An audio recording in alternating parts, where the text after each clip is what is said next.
आंधळे साहेब थोडं पुढे या. हां पुढे YouTube. आवाज पोहोचला पाहिजे.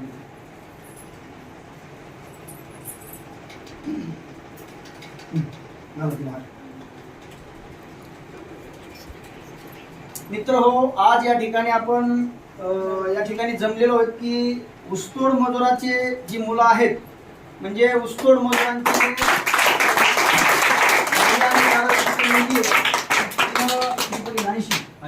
ऊसतोड मजुराची मुलगी एका शेतकऱ्याची मुलगी, तिला 80% या ठिकाणी 12वीला पडलेले आहेत. त्यामुळे तिचा आपल्या गुरुकुलच्या वतीनं ऊसतोड मजूर रजिस्ट्रार अश्विनी डोंगरे त्यांची जे जोडप आहे त्यांच्याकडून संचालक या आपल्या गुरुकुलचे ज्ञान गंगा व शिवालय गुरुकुल सर यांचं देखील यांच्याकडून आपण तिला एक छोटा काही सत्कार करत आहोत. त्याच्यासाठी एक जोरदार टाळ्या वाजवतील.